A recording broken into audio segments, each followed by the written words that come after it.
Bonsoir à toutes et à tous, bonsoir à tous les suiveurs et à tous les inconditionnels de Grégoire Omnisport. Donc Gagné Ndiaye warul tiit warul ragal Duc Dakar Université Club gagné le championnat de basket masculin. Donc nous sommes donc Douane 66-65 et ils vont représenter le Sénégal au niveau de la balle, la Basket African League, la Ligue des champions de basket. Donc félicitations aux universitaires du Duc et nos encouragements aux douaniers. Donc pour cette défaite, donc Dao Douane moo gagné moo dem ren Duc moo gagné non le sport te da ngay gagné suba ñu gagné la. Donc c'est le sport, c'est le Sénégal qui gagne. Donc c'est le Sénégal qui gagne aussi en France. Donc championnat de France, et on a vu d'excellents matchs, surtout le match Metz-Lille.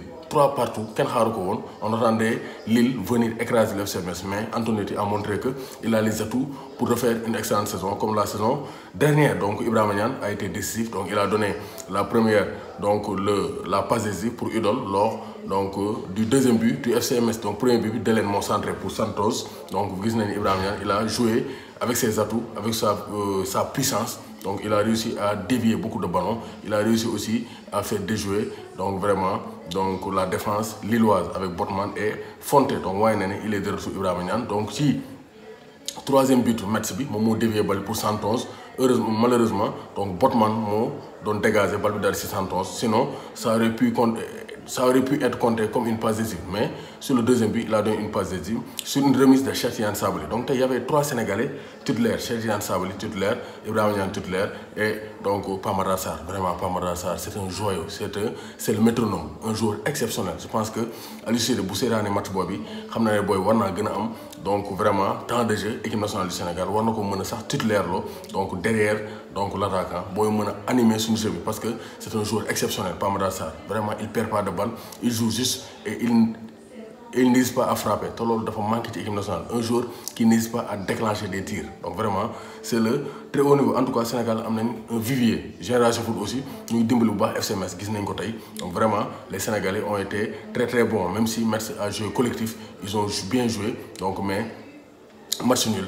Donc Bourag Yilmaz a réalisé un exploit personnel pour égaliser pour les Lillois. Donc Cheikh Niass est resté sur le banc de tous. Donc nous avons aussi Bordeaux. Donc clairement moo ko fekk donc 2-0. Donc ça c'est une surprise. Ça c'est une surprise parce que clairement ñuy doog a yëg mais xaar ñu woon ne nañ fekk Bordeaux donc 2-0. Malheureusement sans Sabaly, Bordeaux a été battu à domicile. Donc Nice à Reims 0 but partout. Donc Saint-Étienne-Lorient 1 but partout. Strasbourg, Angers 2-0 pour Angers. Sadio Thioub dugg na remplaçant 88e minute de jeu. Donc Strasbourg, Habib Diallo était titulaire.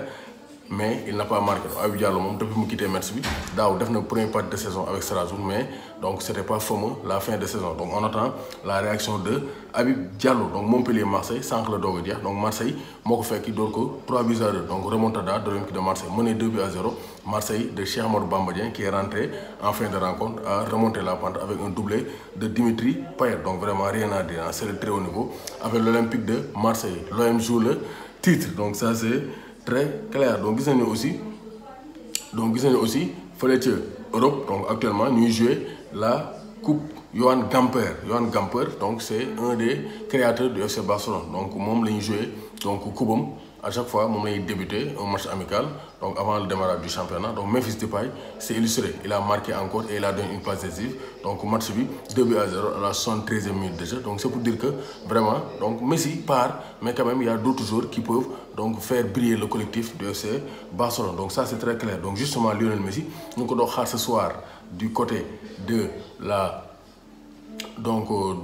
Tour Eiffel, du côté du Paris Saint-Germain, mais donc Messi ne sera pas aujourd'hui à Paris parce que le document pour transfert c'est pas encore donc bouclé. Donc son arrivée est programmée pour mardi peut-être, on l'attend à la Tour Eiffel. Donc Messi a fait une conférence de presse, j'ai tout fait. J'ai fait tout ce que je pouvais pour rester parce que Wayne n'a salaire 50%, mais la Liga a mis donc une grille, a mis un plafond par rapport à la masse salariale. Et même si Wayne 50%, Barça doit tenir parce qu'il y a des dettes. Donc le Barça est sous l'eau. Yohan Laporta, je ferai tout pour convaincre Messi de rester, mais il ne peut pas parce que donc, les réalités sont autres. Le Barça n'a plus de liquidité. Le Barça a un khalis pour retenir les Messi. Donc, il a signé 5 ans, il faut 2 ans. Donc, ce n'est pas normal. Donc, ce qu'on peut faire jour. Même si Messi est spécial, on ne va pas donc, le faire seulement pour Lionel Messi. Diane Bob, mon Naramat, Youssouf Sabaly aussi. Donc, même chose là. Betis Séville faut ñu wàññi 15% de leur masse salariale pour mën a inscrire Youssouf Sabaly, sinon ça serait un peu compliqué de le faire jouer. moo tax Sabaly wóorul mu jouer cette saison avec Betis Séville. Tant que Betis Séville wàññul masse salariale pour mën a inscrire Youssouf Sabaly wóorul mu jouer Liga. Sabaly justement qui va rester les 2 premières journées indépendamment des problèmes financiers. Donc il est blessé. Tey Real Betis AS Roma, Betis moo gagné mais ils ont perdu Sabaly. Donc après 15 minutes de jeu, Sabaly déchirure musculaire. Donc Sabaly il va rester encore 3 semaines, peut-être 1 mois hors des terrains. Donc c'est pour dire que Sabaly vraiment il n'a pas de chance, amul chance. Donc c'est un excellent joueur mais il peine à s'imposer dans le très haut niveau parce que donc il a un corps fragile. Donc il a un corps fragile, il a un talent immense mais son corps est fragile. Donc déchirure musculaire, ñu koy ñaanal mu wër ak jàmm ak salaam. Donc on va parler aussi de Boubakary Soumaré qui a gagné son premier titre avec Leicester. Donc Boubakary Soumaré qui a joué, Boubakary Soumaré qui est promis à un très bel avenir parce que c'est un garçon talentueux, 21 ans, donc et c'est un très grand milieu de terrain. Donc il peut s'imposer en Angleterre. Il est technique, il est physique et il est tactique. Donc vraiment rien à dire. Et on l'attend aussi en équipe nationale du Sénégal parce que war nañoo mën a indi lu bari. Tey boo gisee Pape Gueye deuxième bitu payet bi moom moo def passé. Donc Pape Gueye avec beaucoup de maîtrise, des transversales, il ose tirer. Donc vraiment Aliou Cissé booy mënee lientil boo yooyu dina baax. Pape Gueye booy boobu war naa mën a ñëw parce que vraiment il a séduit un très bon gaucher donc qui est physique. Donc qui se donne à fond. Donc vraiment Pape Gueye tey donc il a réalisé un match complet avec l'Olympique de Marseille. Boubakary Soumaré aussi. Donc mais il peut empêcher un autre joueur sénégalais de briller, c'est Nampalys Mendy. Même s'il est blessé, Nampalys Mendy doit trouver du temps de jeu. Sinon il risque d'avoir beaucoup de problèmes pour avoir du temps de jeu. Te moo woon temps de jeu pour ñu koy woo équipe nationale pour muy titulaire day xaw a métti. Donc Nampalys il doit quitter parce que Mendy mu nga fa, Tielemans mu nga fa, ñoom Pratt ñu nga fa. Donc Boubakary Soumaré ñëw na. Donc Nampalys Mendy il doit quitter Leicester pour avoir du temps de jeu. Sinon il risque d'avoir beaucoup de problèmes. Donc tey Sadio Mané Liverpool doon nul 1 but partout avec l'Athletic Bilbao. Donc Sadio Mané dugalul mais il a donné une passe décisive. Donc sur 5 matchs il a marqué 3 buts et une passe décisive. Donc Sadio Mané est en forme et il prépare bien le démarrage de la Premier League donc la semaine prochaine. Donc Diabaté Keita une chose est sûre, il y a de fortes chances que mu signé Inter. Pourquoi? Lukaku dem na, Achraf Hakimi dem na. Donc kii di Lautaro Martinez ñu ngi koy annoncé du côté de Tottenham pour la somme de 110 millions d'euros. ñooñu ñëpp bu ñu demee ça veut dire que Diabaté Keita Lukaku dem na, Lautaro dem na. Donc Diabaté Keita dina mën a ñëw renforcer l'attaque de l'Inter Milan même si jënd nañ Edin Dzeko pour mu remplacer Lukaku.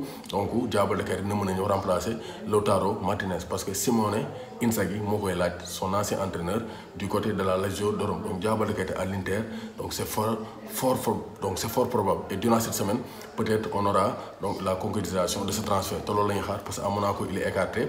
Donc Sofiane Diop brille, Ismaïla Jacob commence à avoir du temps de jeu. Donc mais Diabaté Keita ne fait pas partie des plans de Niko Kovac. Donc bu demee Inter Milan donc dina gën am chance am temps de jeu donc en perspective des éliminatoires de la Coupe du Monde 2022 et aussi de la CAN 2022. doomu Gaynde Njaay warul tiit warul ragal. Donc une chose est sûre, Augustin Senghor falu na mais nous restons toujours sur notre position.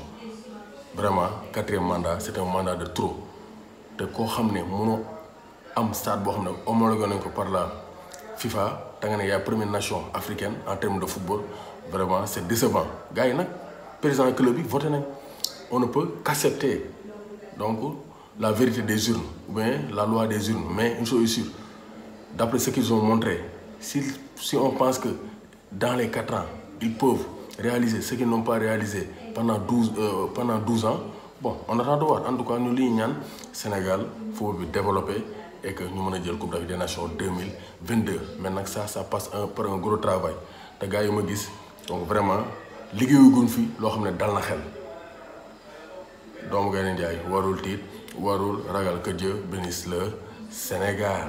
Saison football bi léegi mu ubbiwaat bientôt la CAN bientôt la Coupe du Monde 2022 bientôt les Jeux olympiques. bu ngeen bëggee seetaan match yi sport bi télénovelas yi documentaires yi film yi séries yi lu ngeen bëgg dem leen abonné télé internet la télé de l'avenir avec Satek Méga IPTV 8000 chaînes à 39 500 l'année. Box bi dañ koy jaay avec donc 30 000 francs abonnement bi 39 500 muy 69 500 année bi yëpp ngay seetaan chaîne bu la neex dootoo fay dara. boo amee Smart TV abonnement bi rek ngay jënd à 39 500. Donc télé internet la da ngay wifi sa kër mu koy doxal. Donc c'est la télé de l'avenir. Vous abonnez sur Satek Méga IPTV, contactez le 77 535 97 62 77 535 97